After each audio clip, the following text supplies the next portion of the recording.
What up, everybody? As you can see, I'm feeling a little festive today. Got the music pumping. I think it's a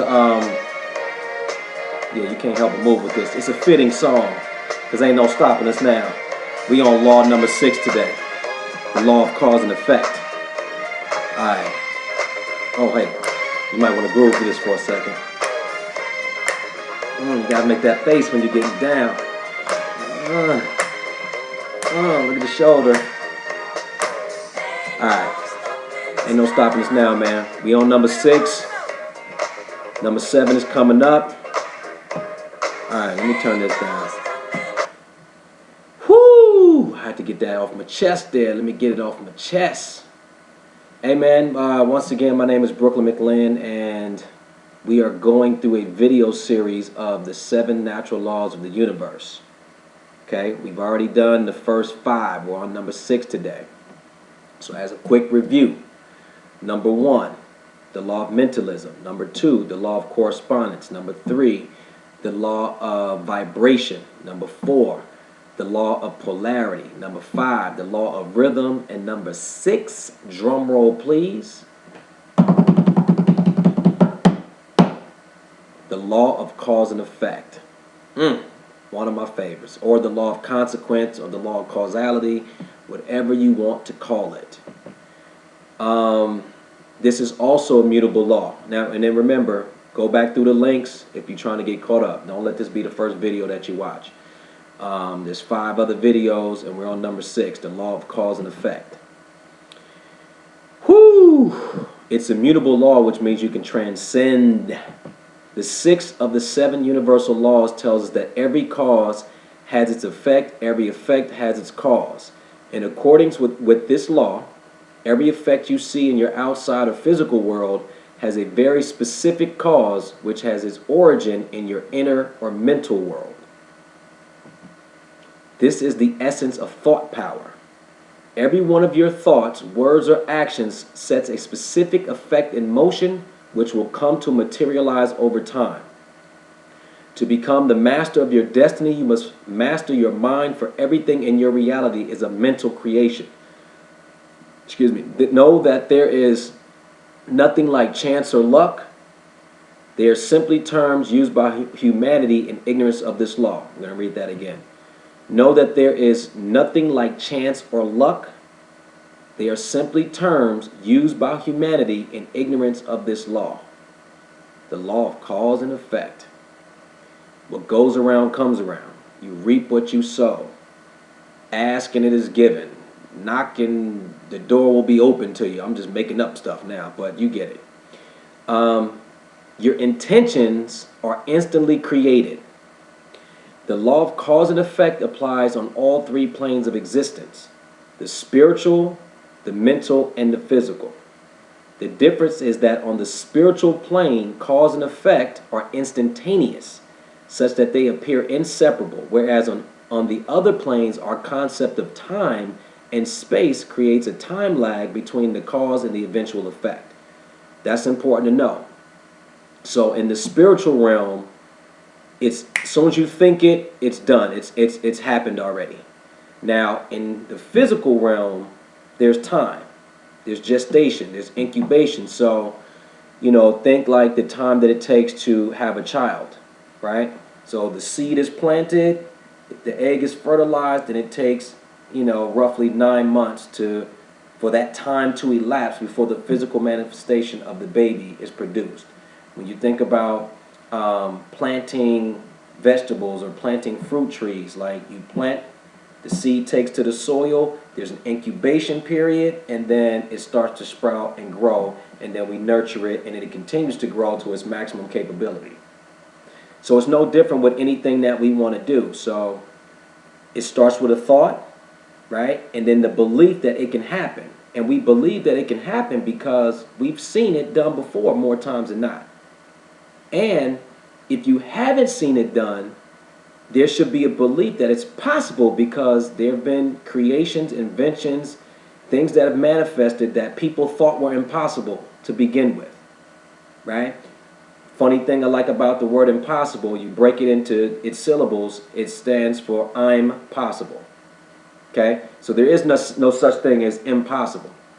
It just takes time, it takes perseverance, it takes nurturing, it takes thought power, it takes belief, and then at some point with perseverance, the physical manifestation will occur.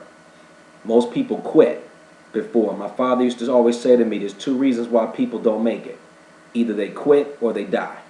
But if you stay in there long enough, and you commit yourself long enough, and you improve your skill set and whatever it is that you're trying to do, if it's relationships, if it's career, if it's whatever, at some point you have to, by law, manifest physically what you're trying to create. So I'm going to read that again. Your intentions are instantly created. The law of cause and effect applies on all three planes of existence, the spiritual, the mental, and the physical. The difference is that on the spiritual plane, cause and effect are instantaneous.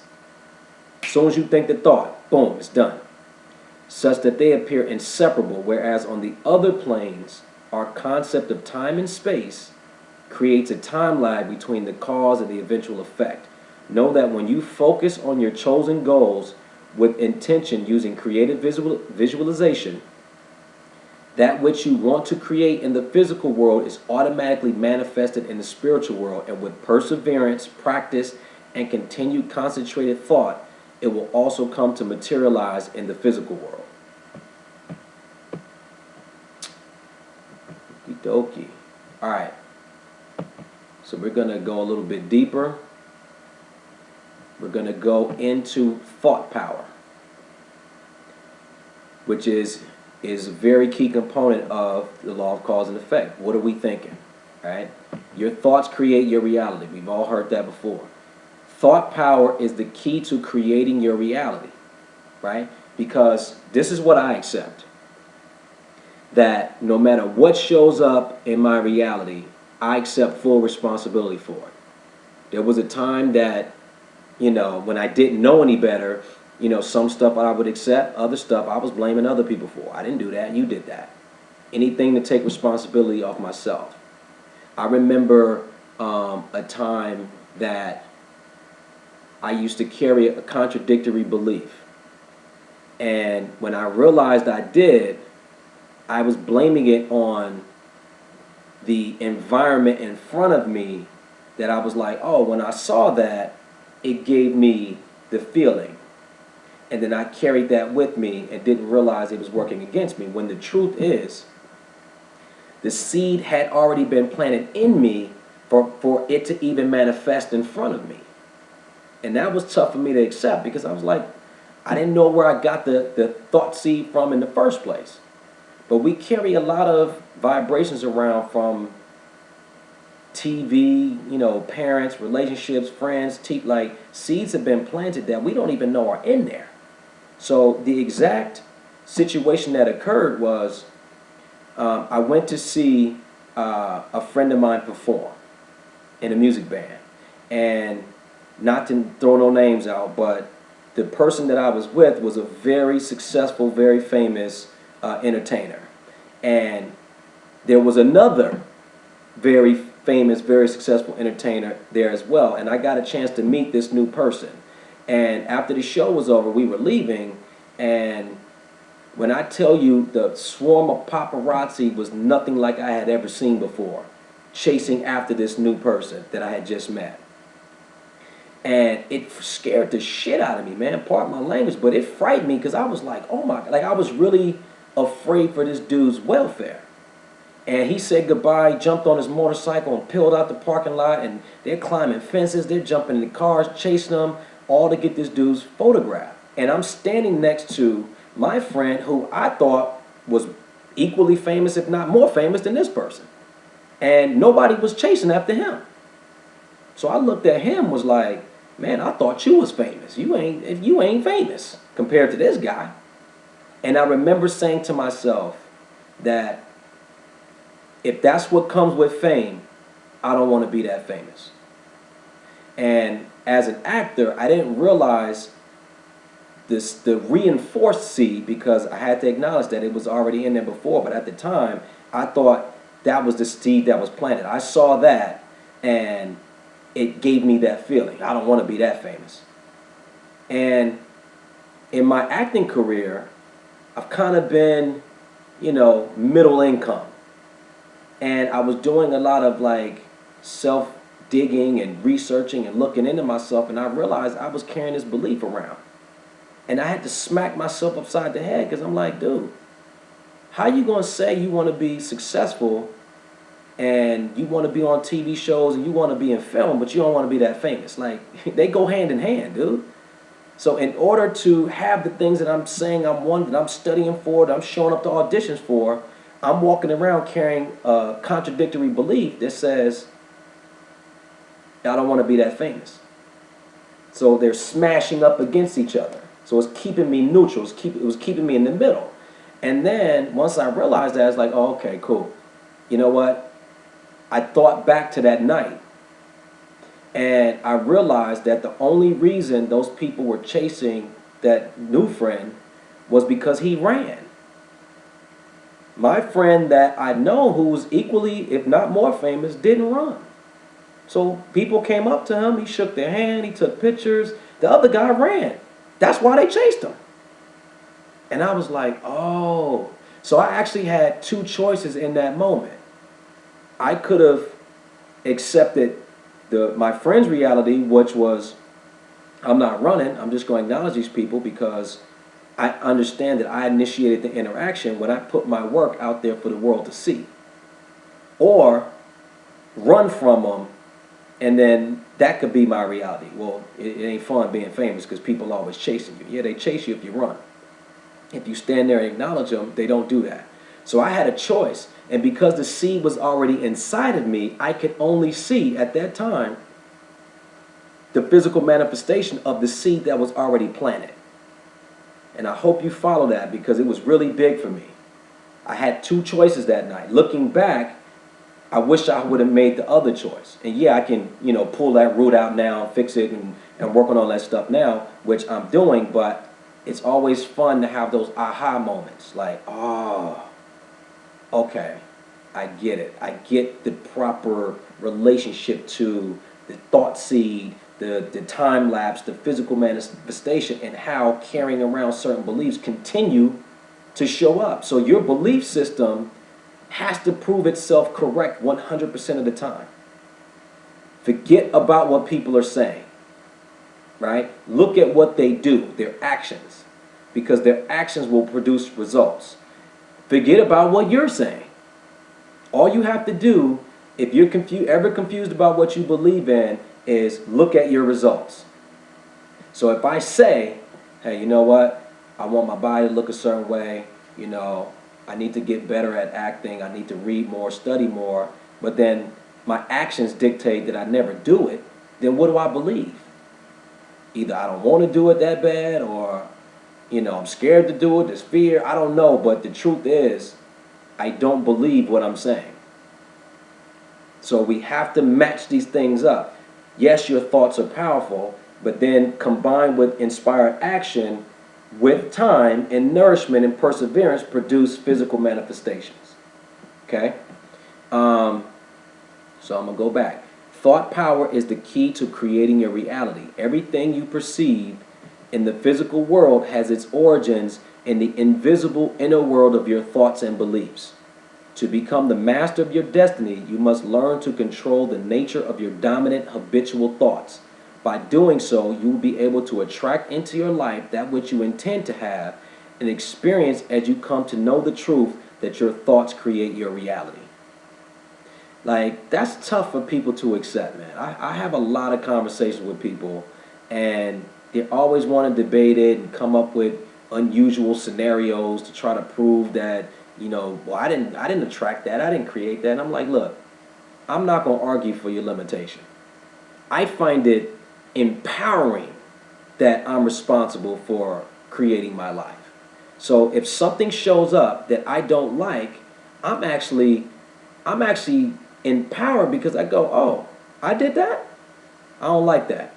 Then by law, if I find the root cause and change and dig that thought out, change my belief or change my thought, by law, I have to produce something else. To me, that's empowering. I don't know about y'all, but I don't want to feel like no victim. Not no more. I want to feel like I'm in control of this, and which inevitably you are. For every outside effect, there is an inner cause. Every effect you see in your outside or physical world has a specific cause which has its origin in your inner or mental world. This is the essence of thought power. Put another way, the conditions and circumstances of your life are as a result of your collective thoughts and beliefs, right? Now, you might go, hey, you know what? I'm not responsible for them. It was my parents. Okay, yeah. Environment plays a role. Your parents play a role. Like we always talk about TV, media, music, all of this stuff plays a role. And because as a baby, you don't really have control over what's being downloaded onto your software. But at some point, right, and we do the research, we go digging, we get to talking to our parents and, you know, where did this come from? Why do I behave like this? How did you guys teach me? And then you realize that it's not necessary to blame. That everybody is doing the very best that they can do. Nobody's intentionally trying to mess you up or mess it up. Now, do people sometimes not have the best information at their disposal? Yeah, so they're just teaching and showing and being an example by the seat of their pants? Absolutely. But in their mind, they were doing the very best that they can, just like you feel like you're doing the very best that you can. Once I accepted that, it took a lot of pressure off, and then I had the option to decide that I was going to create for myself. That I was no longer going to be a slave or a victim to old ideologies, old belief patterns that I was carrying around, that if I had known where they came from, I probably would have dropped them a long time ago. Okay? So it's never too late. You know, you can actually stop on a dime right now and turn and do something different, but if you're like me, I wanted to know where it came from. So I talked to my mama, I talked to my grandmama, I talked to my brothers, I talked to my friends. I wanted to know where I got my stuff from, where they got their stuff from, and, you know, that there was other information out there that I could implement and add to the things that serve me, and then chuck the stuff that don't, man. Let's get rid of this garbage that's not serving us and replace it with something that does. It's an inside job. Every aspect of your life, from the state of your finances to the state of your health and your relationship, is accurately revealing your thoughts and your beliefs. Most people have it back to front, believing that they feel or think a certain way because of their circumstances. Not knowing the truth is that their thought power that is creating those very circumstances, whether wanted or unwanted. By internalizing and applying this truth that your thoughts create your reality, you will grant yourself the power to create the changes you want to see manifest in your life. Reality creation is an inside job. Reality creation is an inside job, excuse me. So that's a very, very important point. I know I was guilty of thinking that it was happening, and then it gave me a feeling. When I didn't realize that it was started inside of me, and then it was birthed, and then I saw it, and then I responded to the manifestation. So once we understand that it comes from us first, and then when it shows up and I don't like it, I can change it. So the universe is neutral. God is neutral. Like, he, she, it, whatever you call it, will give you whatever your dominant belief system is. Excuse me. And that's what will continually show up. So if you have negative thoughts, negative belief system, negative perception, then by law, you will see that. Your world will reflect your thinking.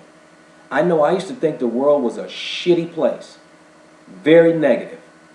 And I didn't realize that, yeah, I was programmed that way, but the news, the music, the images that I saw were contributing to my belief system. So what happens when we turn on the news? Murder, death, kill.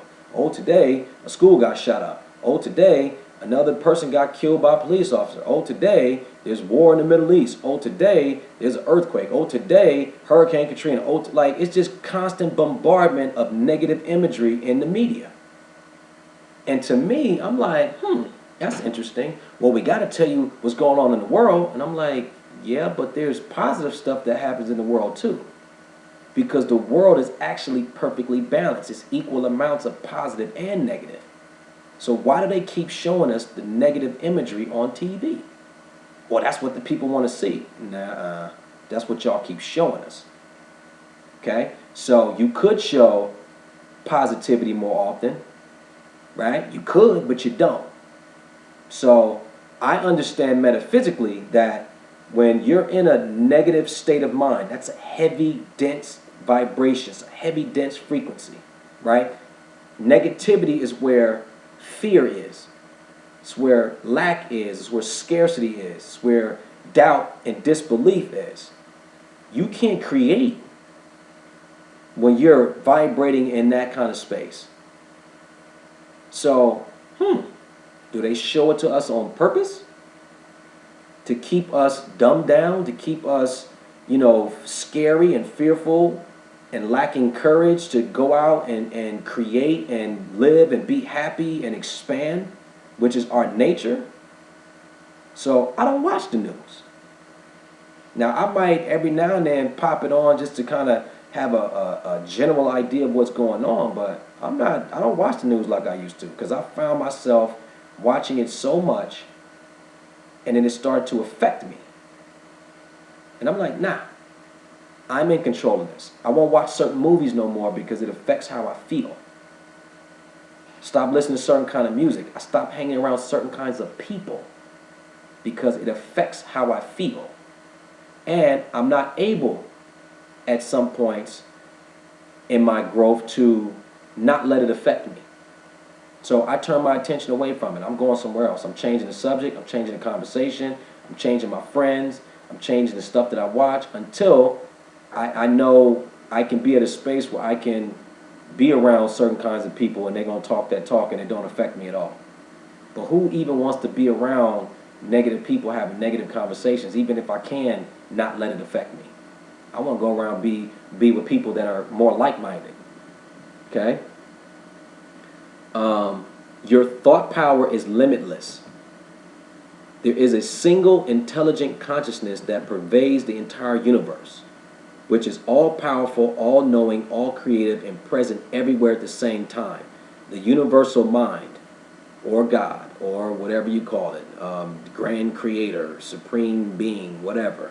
Your mind is part of this one universal mind, and since your thoughts are a product of your mind, it follows that your thought power too is limitless. Once you truly understand that your mind is one with the single source of all power, and that this power is within you, you will have found the only true source of infinite power, for which nothing is impossible and impossible is nothing. Know that thought power comes from within. Accessing the source of all power starts by looking inwards, looking inside of you. Your thoughts are alive. The greatest mystics and teachers that have walked the earth have told us that everything is energy. This has now been undeniably confirmed by modern science. Your thoughts too are energy. Albert Einstein talked about it. William Walker Atkinson told us that where mind is static energy, thought is dynamic energy. Two phases of the same thing, and Charles Hannell went on to say that thought power is the vibratory force formed by converting static mind into dynamic mind. Your thoughts are alive. Each time you entertain a specific thought, you emit a very specific corresponding frequency or energy vibration. Okay, we talk about it all the time. We never got this deep with it. When we walk into a room, you're like, man, I don't like the energy in here. Yeah, because it's a living, breathing thing. You can feel it. Man, I'm in a bad mood today. Right? People can feel, what's wrong with you? You all quiet, your energy is like, yeah, people can feel it. Right? The weather can, it's all, man. Whew, it's powerful. What frequency are you on? The basic premise of the law of attraction is that like energy attracts like energy. You attract to yourself those things and circumstances that are in vibrational harmony with your dominant frequency, which is itself determined by your dominant mental attitude, habitual thoughts, and beliefs. Mike Dooley, one of the presenters of the movie The Secret, fittingly suggests that if you want to know what a thought looks like, just look around you. Keep in mind these three words: thoughts are things. So we talked about that a little bit earlier. Your belief system will show you what you believe. Your results will show you what you believe. Because your belief system has to prove to be correct 100% of the time. So look around. That's what you believe. So if everything is possible and you have certain wants and desires that you talk about, that you dream about, that you haven't manifested yet, then look around at your results. That'll tell you what you truly believe, what your dominant vibration is. So you can say you want to be well off and wealthy and successful, but then look around. Do you see that? Not to say that you're not in the process of becoming or you're making progress toward, but your results should motivate you. So I'm in an apartment right now. I had a house for 7 years. I allowed the environment or the housing market crash to sway my feeling about my house. I let them tell me that my house wasn't worth as much because of the market crash, right? I take responsibility for that. There must have been seeds inside of me for me to look at that and believe that it was true. When now I know if I wanted to keep that house, I could have kept it. So I short sold it because I'm like, man, this is a burden. I don't want to be here anymore.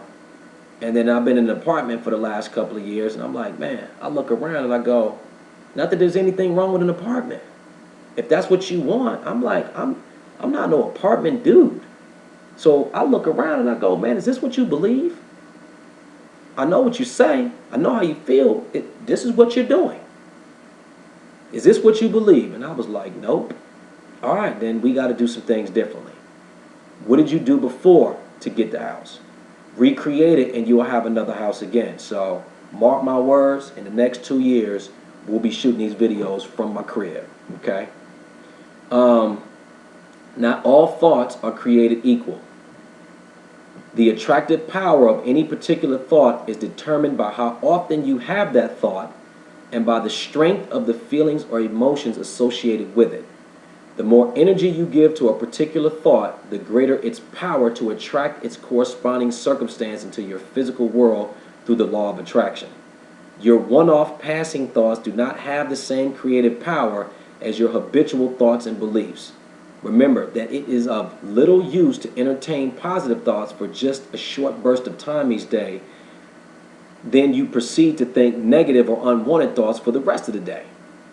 A negative thought cancels the benefit of a positive thought and vice versa. Since your reality is the sum total of all your thoughts, there are many factors influencing your life. This makes it difficult to directly join the dots between the cause, the thought, and the effect, circumstance, but the causation is always there.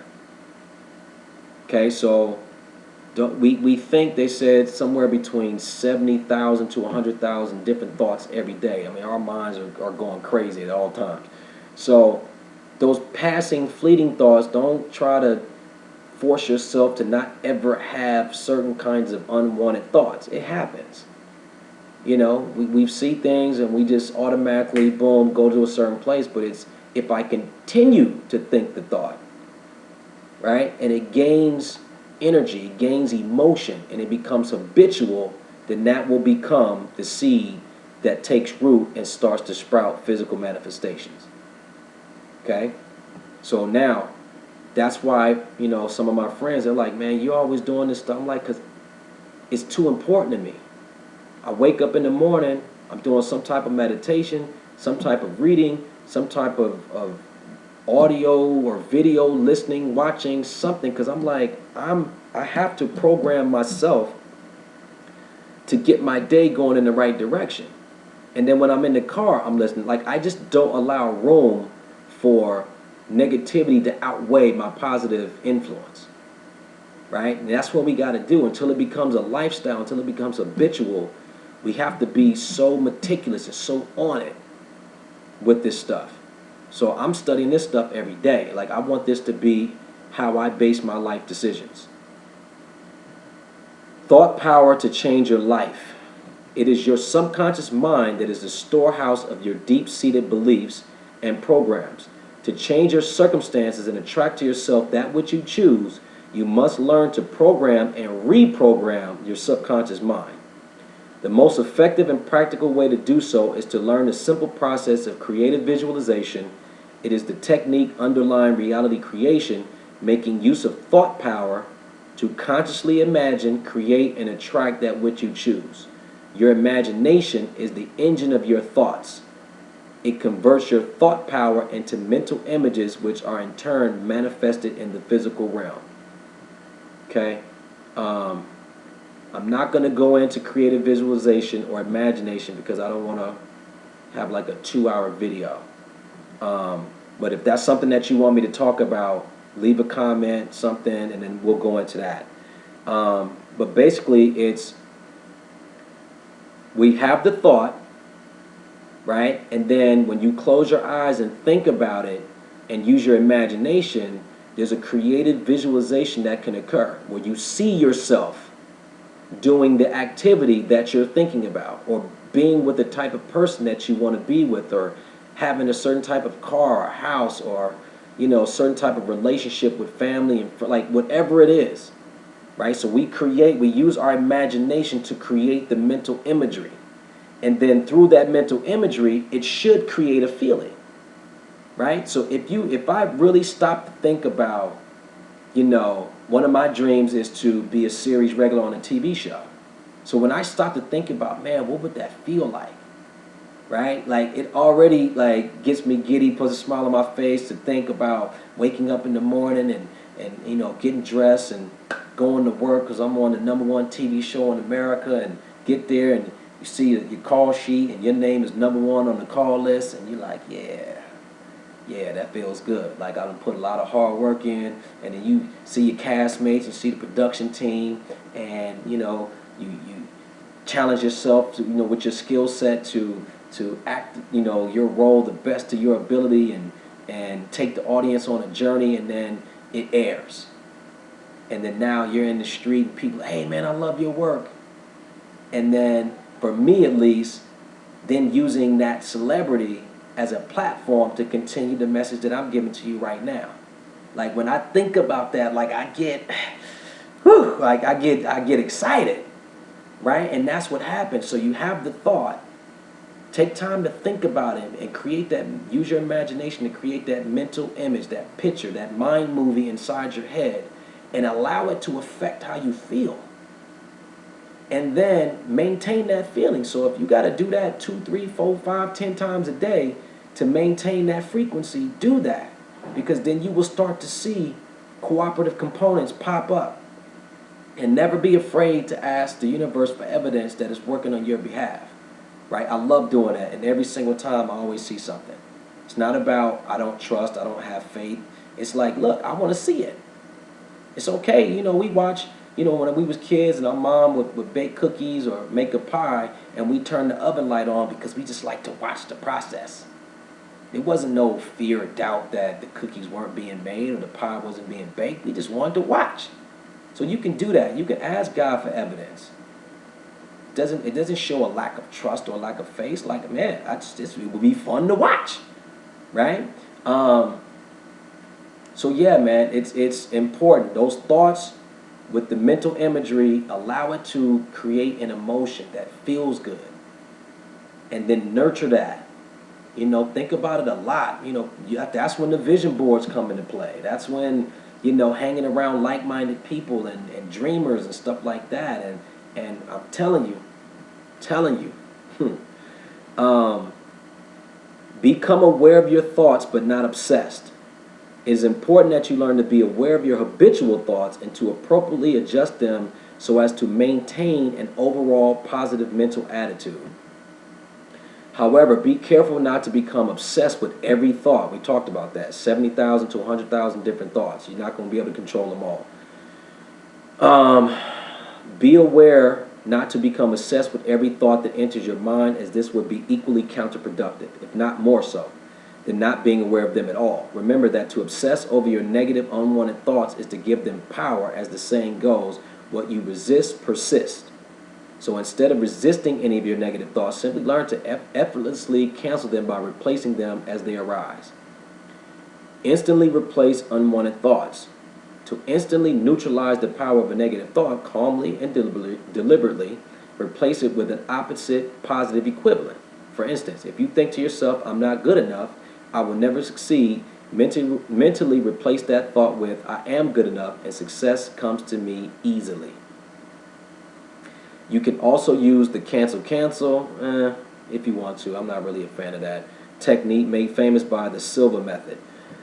Excuse me. Each time you catch yourself thinking an unwanted thought, mentally tell yourself in the universe, cancel, and immediately follow it up with a positive statement. I mean, sure, why not? I don't really do that. I just pay attention to the dominant habitual thoughts that I continue to think. And then I just look at my results. Look at my results. They tell me what I feel. They tell me what I believe, sorry. Yeah, this is good stuff. Tame your dominant thoughts and your random thoughts will follow suit. We just talked about this. It is estimated that the average person has between 12,000 to 100,000 thoughts a day. This is evidence enough to suggest that your goal should not be to control every thought. It is your dominant thoughts and beliefs that you must learn to bring under your conscious control, as they are what largely determine your mental attitude. As you do, you will find your random thoughts themselves becoming more positive and more deliberate. In a nutshell, your life is the perfect mirror of your thoughts, beliefs, and dominant mental attitude. Whether you realize it or not, you are already creating your reality through your thought power. Every effect you see in your outside world has its original cause within you, no exceptions. To gain access to the greatest creative power at your disposal, you must learn to control the nature of your habitual thoughts and to align yourself with the one source of all power of which you are a part of. We are all the image and likeness of God. We are all thought manifested in the physical form. Okay, that's who you are. Your thoughts create your reality. Know, internalize, and apply this truth, and you will see your life transform in miraculous ways. Hey, man. I think we're going to stop right there. Universal law number 6, the law of cause and effect, the law of consequence, the law of causality. It's a mutable law, which means you can transcend it because you have power over it. You can, if you don't like the results that you're seeing, by law, if you change your thoughts, then your results have to change, right? So we know insanity by definition is doing the same thing over and over, expecting a different result. Now, if that same thing is producing the result that you want, continue to do it. Then it's not insane. But if you're wanting something different, it might be time to do some different stuff. Think some different thoughts, be around some different people, go to some different places, travel to some other areas, experience life, expand, grow, get out of your comfort zone. Right? I like the example of you wouldn't go to one restaurant and assume that you know everything about food.